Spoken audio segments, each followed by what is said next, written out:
अंग्रेजी की कहावत है only for once and for ever. तात्पर्य यह है कि यदि एक समय कोई बात पैदा हुई, मानो सदा के लिए रास्ता खुल गया। दवाइयाँ कोई लाभ नहीं पहुँचाती। अंडों का जूस, मछली के तेल, मांस आदि पदार्थ भी व्यर्थ सिद्ध होते हैं। सबसे आवश्यक बात चरित्र सुधारना ही होता है। विद्यार्थियों तथा उनके अध्यापकों को उचित है कि वे देश की दुर्दशा पर दया करके अपने चरित्र को सुधारने का प्रयत्न करें। सार में ब्रह्मचर्य ही संसारी शक्तियों का मूल है। बिना ब्रह्मचर्य व्रत पालन किए मनुष्य जीवन नितांत शुष्क तथा नीरस प्रतीत होता है। विद्या, बल तथा बुद्धि सब ब्रह्मचर्य के प्रताप से ही प्राप्त होते हैं। संसार में जितने बड़े आदमी हुए हैं, उनमें से अधिकतर ब्रह्मचर्य व्रत के प्रताप से ही बड़े बने और सैकड़ों हजारों वर्ष बाद भी उनका यशगान करके मनुष्य अपने आप को कृतार्थ करते हैं। ब्रह्मचर्य की महिमा यदि जानना हो तो परशुराम, राम, लक्ष्मण, कृष्ण, भीष्म, ईसा, मेजिनी, बंदा, रामकृष्ण, दयानंद तथा राममूर्ति की जीवनियों का अध्ययन करो। जिन विद्यार्थियों को बाल्यावस्था में किसी कुटेव की बान पड़ जाती है या जो बुरी संगत में पढ़कर अपना आचरण बिगाड़ लेते हैं और फिर अच्छी शिक्षा पाने पर आचरण सुधारने का प्रयत्न करते हैं परंतु सफल मनोरथ नहीं होते, उन्हें भी निराश न होना चाहिए। मनुष्य जीवन अभ्यासों का एक समूह है। मनुष्य के मन में भिन्न भिन्न प्रकार के अनेक विचार तथा भाव उत्पन्न होते रहते हैं। उनमें जो उसे रुचिकर होते हैं वे प्रथम कार्य रूप परिणित होते हैं। क्रिया के बार बार होने से उसमें से ऐच्छिक भाव निकल जाता है और उसमें तात्कालिक प्रेरणा उत्पन्न हो जाती है। इन तात्कालिक प्रेरक क्रियाओं को जो पुनरावृत्ति का फल है, अभ्यास कहते हैं। मानवीय चरित्र इन्हीं अभ्यासों द्वारा बनता है। अभ्यास से तात्पर्य आदत, स्वभाववान है। अभ्यास अच्छे और बुरे दोनों प्रकार के होते हैं। यदि हमारे मन में निरंतर अच्छे विचार उत्पन्न हो तो उनका फल अच्छे अभ्यास होंगे और यदि मन बुरे विचारों में लिप्त रहे तो निश्चय रूपेण अभ्यास बुरे होंगे। मन इच्छाओं का केंद्र है। उन्हीं की पूर्ति के लिए मनुष्य को प्रयत्न करना पड़ता है। अभ्यासों के बनने में पैतृक संस्कार अर्थात माता पिता के अभ्यासों के अनुसार अनुकरण ही बच्चों के अभ्यास का सहायक होता है। दूसरे जैसी परिस्थितियों में निवास होता है वैसे ही अभ्यास भी पढ़ते हैं। तीसरे प्रयत्न से भी अभ्यासों का निर्माण होता है। यह शक्ति इतनी प्रबल हो सकती है कि इसके द्वारा मनुष्य पैतृक संसार तथा परिस्थितियों को भी जीत सकता है। हमारे जीवन का प्रत्येक कार्य अभ्यासों के अधीन है। यदि अभ्यासों द्वारा हमें कार्य में सुगमता न प्रतीत होती तो हमारा जीवन बड़ा दुखमय प्रतीत होता। लिखने का अभ्यास, वस्त्र पहनना, पठन पाठन इत्यादि इसके प्रत्यक्ष उदाहरण है। यदि हमें प्रारंभिक समय की भांति सदैव सावधानी से काम लेना हो तो कितनी कठिनता प्रतीत हो। इसी प्रकार बालक का खड़ा होना और चलना भी है कि उस समय वह कितना कष्ट अनुभव करता है।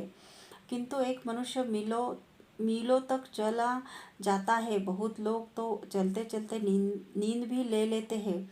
जैसे जेल में बाहरी दीवार पर घड़ी में चाबी लगाने वाले जिन्हें बराबर 6 घंटे चलना होता है, वे बहुधा चलते चलते सो लिया करते हैं। मानसिक भावों को शुद्ध रखते हुए अंतःकरण को उच्च विचारों में बलपूर्वक संलग्न करने का अभ्यास करने से अवश्य सफलता मिलेगी। प्रत्येक विद्यार्थी या नवयुवक को जो कि ब्रह्मचर्य व्रत के पालन की इच्छा रखता है, उचित है कि अपनी दिनचर्या निश्चित करे, खान पान आदि का विशेष ध्यान रखे। महात्माओं के जीवन चरित्र तथा चरित्र संगठन संबंधी पुस्तकों का अवलोकन करें। प्रेमालाप तथा उपन्यासों में समय नष्ट न करें। खाली समय अकेला न बैठे। जिस समय कोई बुरे विचार उत्पन्न हो तुरंत शीतल जलपान कर घूमने लगे। या किसी अपने से बड़े के पास जाकर बातचीत करने लगे। अश्लील अश्लील इश्क भरी गज़लों, शेरों तथा गानों को न पढ़े और न सुने। स्त्रियों के दर्शन से बचता रहे। माता तथा बहन से भी एकांत में न मिले।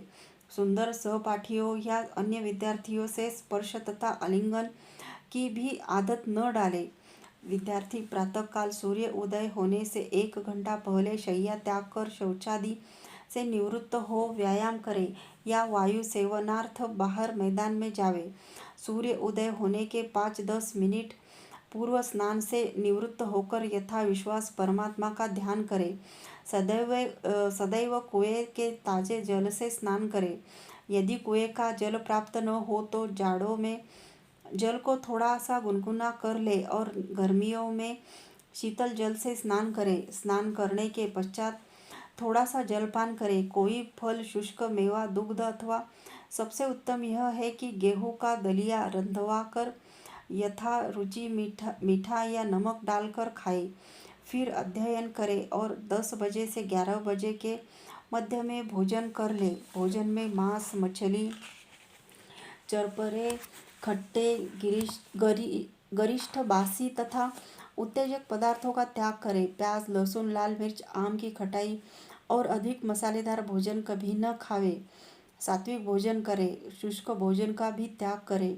जहाँ तक हो सके सब्जी अर्थात साग अधिक खावे। भोजन खूब चबा चबा कर किया करे। अधिक गर्म या अधिक ठंडा भोजन भी वर्जित है। स्कूल अथवा कॉलेज से आकर थोड़ा सा आराम करके 1 घंटा लिखने का काम करके खेलने के लिए जाए। मैदान में थोड़ा सा घूमे भी। घूमने के लिए चौक बाजार की गंदी हवा में जाना ठीक नहीं। स्वच्छ वायु का सेवन करे। संध्या समय भी अवश्य जावे। थोड़ा सा ध्यान करके हल्का सा भोजन कर ले। यदि हो सके तो रात्रि के समय केवल दूध पीने का अभ्यास डाले या फल खा लिया करे। स्वप्न दोषादिक व्याधियाँ केवल पेट के भारी होने से ही होती है। जिस दिन भोजन भली भांति नहीं पचता उसी दिन विकार हो जाता है। या मानसिक भावनाओं की अशुद्धता से निद्रा ठीक न आकर स्वप्नावस्था में वीर्यपात हो जाता है। रात्रि के समय 10:30 बजे तक पठन पाठन करे पुनः सो जावे। सदैव खुली हवा में सोना चाहिए। बहुत मुलायम और चिकने बिस्तर पर न सोवे। जहाँ तक हो सके लकड़ी के तख्त पर कंबल या गाढ़े की चादर बिछाकर सोवे। अधिक पाठ न करना हो तो 9:30 या 10 बजे सो जावे। प्रातःकाल 3:30 या 4 बजे उठकर कुल्ला करके शीतल जलपान करे और शौच से निवृत्त हो पठन पाठन करो। सूर्योदय के निकट फिर नित्य की भांति व्यायाम या भ्रमण करे। सब व्यायामों में दंड बैठक सर्वोत्तम है। जहाँ जी चाहा व्यायाम कर लिया। यदि हो सके तो प्रोफेसर राममूर्ति की विधि से दंड बैठक करे। प्रोफेसर साहब की रीति विद्यार्थियों के लिए लाभदायक है। थोड़े समय में ही पर्याप्त परिश्रम हो जाता है। दंड बैठक के अलावा शीर्षासन और पद्मासन का भी अभ्यास करना चाहिए और अपने कमरे में वीरों को और महात्माओं के चित्र रखने चाहिए। स्वदेश प्रेम।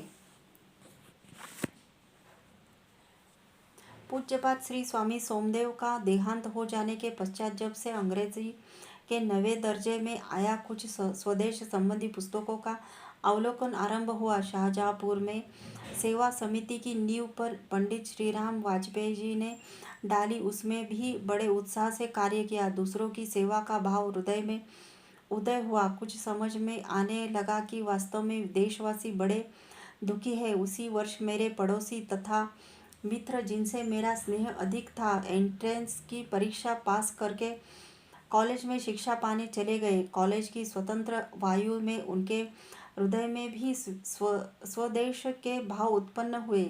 उसी साल लखनऊ में अखिल भारतवर्षीय कांग्रेस का उत्सव हुआ। मैं भी उसमें सम्मिलित हुआ। कतिपय सज्जनों से भी भेंट हुई। देश दशा का कुछ अनुमान हुआ और निश्चय हुआ कि देश के लिए कोई विशेष कार्य किया जाए। देश में जो कुछ हो रहा है उसकी उत्तरदायी सरकार ही है। भारतवासियों के दुख तथा दुर्दशा की जिम्मेदारी गवर्नमेंट पर ही है। अतएव सरकार को पलटने का प्रयत्न करना चाहिए। मैंने भी इस प्रकार के विचारों में योगदान दिया। कांग्रेस में महात्मा तिलक के पधारने की खबर थी। इस कारण से गरमदल के अधिक व्यक्ति आए हुए थे। कांग्रेस के सभापति का स्वागत बड़ी धूमधाम से हुआ था। उसके दूसरे दिन लोकमान्य बाल गंगाधर तिलक की स्पेशल गाड़ी आने का समाचार मिला। लखनऊ स्टेशन पर बड़ा जमाव था। कारिणी समिति के सदस्यों से मालूम हुआ कि लोकमान्य का स्वागत केवल स्टेशन पर ही किया जाएगा और शहर में सवारी न निकाली जाएगी, जिसका कारण यह था कि स्वागत कारिणी समिति के प्रधान पंडित जगत नारायण जी थे।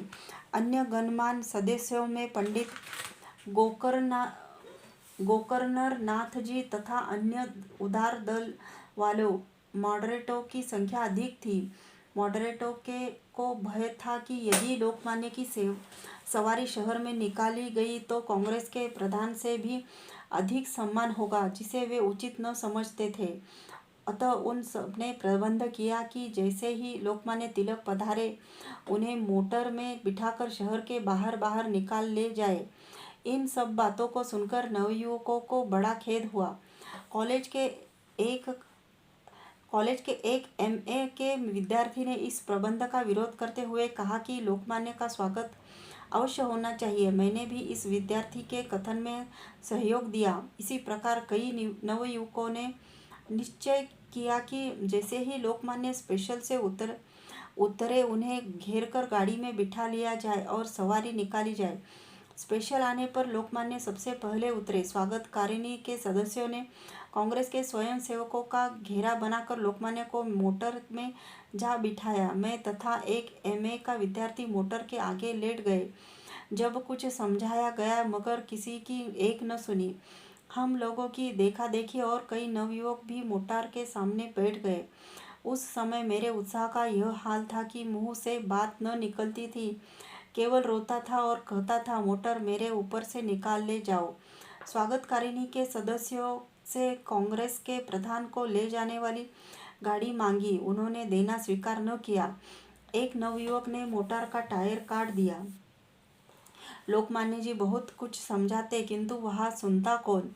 एक किराए की गाड़ी से घोड़े खोलकर लोकमान्य के पैरों पर सिर रख उन्हें उसमें बिठाया और सबने मिलकर हाथों से गाड़ी खींचनी शुरू की।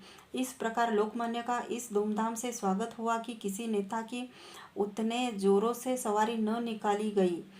लोगों के उत्साह का यह हाल था कि कहते थे कि एक बार गाड़ी में हाथ लगा लेने दो, जीवन सफल हो जाए। लोकमान्य पर फूलों की जो वर्षा की जाती थी, उसमें से जो फूल नीचे गिर जाते थे उन्हें उठाकर लोग पल्ले में बांध लेते थे। जिस स्थान पर लोकमान्य के पैर पड़ते वहाँ की धूल सबके माथों पर दिखाई देती। कुछ उस धूल को भी अपने रुमाल में बांध लेते थे। इस स्वागत से मॉडरेटों की बड़ी भद्द हुई। क्रांतिकारी आंदोलन। कांग्रेस के अवसर पर लखनऊ में ही मालूम हुआ कि एक गुप्त समिति है जिसका मुख्य उद्देश्य क्रांतिकारी आंदोलन में भाग लेना है। यही से क्रांतिकारी समिति की चर्चा सुनकर कुछ समय बाद में भी क्रांतिकारी समिति के कार्य में योग देने लगा। अपने एक मित्र द्वारा क्रांतिकारी समिति का सदस्य हो गया। समिति में धन की बहुत कमी थी, उधर हथियारों की भी ज़रूरत थी। जब घर वापस आया तब विचार हुआ कि एक पुस्तक प्रकाशित की जाए और उसमें जो लाभ हो उससे हथियार खरीदे जाए। पुस्तक प्रकाशित कराने के लिए धन कहाँ से आए, विचार करते करते मुझे एक चाल सूझी। मैंने अपने माताजी से कहा कि मुझे कुछ रोजगार करना चाहता हूँ, उसमें अच्छा लाभ होगा। यदि रुपए दे सके तो बड़ा अच्छा हो। उन्होंने 200 रुपये दिए। अमेरिका को स्वाधीनता कैसे मिली नामक पुस्तक लिखी जा चुकी थी। प्रकाशित होने का प्रबंध हो गया। थोड़े रुपए की ज़रूरत और पड़ी। मैंने माताजी से 200 रुपये और लिए पुस्तक की बिक्री हो जाने पर माताजी के रुपए पहले चुका दिए। लगभग 200 रुपये और भी बचे। पुस्तकें अभी बिकने के लिए बहुत बाकी थी। उसी समय देशवासियों के नाम संदेश नामक एक पर्चा छपवाया गया, क्योंकि पंडित गेंदालाल जी ब्रह्मचारी जी के दल सहित ग्वालियर में गिरफ्तार हो गए थे। अब सब विद्यार्थियों ने अधिक उत्साह के साथ काम करने की प्रतिज्ञा की। पर्चे कई जिलों में लगाए गए और बांटे गए। पर्चे तथा अमेरिका को स्वाधीनता कैसे मिली पुस्तक दोनों संयुक्त प्रांत की सरकार ने जब्त कर लिए। हथियारों की खरीद। अधिकतर लोगों का विचार है कि देशी राज्यों में हथियार, रिवॉल्वर, पिस्तौल तथा राइफलें इत्यादि सब कोई रखता है और ये बंदूक इत्यादि पर लाइसेंस नहीं। यह बात बिल्कुल ठीक है और हर एक को बंदूक इत्यादि रखने की आज़ादी भी है, किंतु कारतूसी हथियार बहुत कम लोगों के पास रहते हैं, जिसका कारण यह है कि कारतूस या विलायती बारूद खरीदने पर पुलिस में सूचना देनी होती है। राज्य में तो कोई ऐसी दुकान नहीं होती जिस पर कारतूस या कारतूसी हथियार मिल सके। यहाँ तक कि विलायती बारूद और बंदूक की टोपी भी नहीं मिलती, क्योंकि ये सब चीज़ें बाहर से मंगानी पड़ती है। जितनी चीज़ें इस प्रकार की बाहर से मंगाई जाती है, उनके लिए रेजिडेंट गवर्नमेंट का प्रतिनिधि जो रियासतों में रहता है की आज्ञा लेनी पड़ती है। बिना रेजिडेंट की मंजूरी के हथियारों संबंधी कोई चीज़ बाहर से नहीं आ सकती। इस कारण इस खटखट से बचने के लिए रसियत में ही टोपीदार बंदूकें बनती है और देशी बारूद भी वही के लोग शोरा, गंधक तथा कोयला मिलाकर बना लेते हैं। बंदूक की टोपी चुरा छिपाकर मंगा लेते हैं, नहीं तो टोपी के स्थान पर भी मनसल और पोटाश अलग अलग पीसकर दोनों को मिलाकर उसी से काम चलाते हैं। हथियार रखने की आज़ादी होने पर भी ग्रामों में किसी एक दो धनी या जमींदार के यहाँ टोपीदार बंदूक या टोपीदार छोटे पिस्तौल होते हैं, जिनमें ये लोग रियासत की बनी हुई बारूद काम में लाते हैं। यह बारूद बरसात में सील खा जाती है और काम नहीं देती। एक बार मैं अकेला रिवॉल्वर खरीदने गया। उस समय समझता था कि हथियारों की दुकान होगी, सीधे जाकर दाम देंगे और रिवॉल्वर लेकर चले आएंगे। प्रत्येक दुकान देखी, कहीं किसी पर बंदूक इत्यादि का विज्ञापन या कोई दूसरा निशान न पाया। फिर एक तांगे पर सवार होकर सब शहर घूमा। तांगे वाले ने पूछा कि क्या चाहिए। मैंने उससे डरते डरते अपने उद्देश्य कहा। उसी ने 2-3 दिन घूम फिरकर एक टोपीदार रिवॉल्वर खरीदवा दिया और देशी बनी हुई बारूद एक दुकान से दिला दी। मैं कुछ जानता तो था नहीं, एकदम 2 सेर बारूद खरीदी, जो घर पर बंदूक में रखे रखे बरसात में सील खाकर पानी हो गई। मुझे बड़ा दुख हुआ। दूसरी बार जब मैं क्रांतिकारी समिति का सदस्य हो चुका था, तब दूसरे सहयोगियों की सम्मति से 200 रुपये लेकर हथियार खरीदने गया। इस बार मैंने बहुत प्रयत्न किया तो एक कबाड़ी की सी दुकान पर कुछ तलवारें, खंजर, कटार तथा 2-4 टोपीदार बंदूकें रखी देखी। मैंने बड़ा साहस करके उससे पूछा कि क्या आप ये चीज़ें बेचते हैं। उसने जब हाँ में उत्तर दिया तो मैंने 2-4 चीज़ें देखी, दाम पूछे। इसी प्रकार वार्तालाप करके पूछा कि क्या आप कारतूसी हथियार नहीं बेचते या और कहीं नहीं बिकते। तब उसने सब विवरण सुनाया। उस समय उसके पास टोपीदार एक नली के छोटे छोटे 2 पिस्तौल थे। मैंने वे दोनों खरीद लिए। एक कटार भी खरीदी। उसने वादा किया कि यदि आप फिर आए तो कुछ कारतूसी हथियार जुटाने का प्रयत्न किया जाए। लालच बुरी बला है, इस कहावत के अनुसार, तथा इसलिए भी कि हम लोगों को कोई दूसरा ऐसा जरिया भी न था जहाँ से हथियार मिल सकते। मैं कुछ दिनों बाद फिर गया। इस समय उसी ने एक बड़ा सुंदर कारतूसी रिवॉल्वर दिया।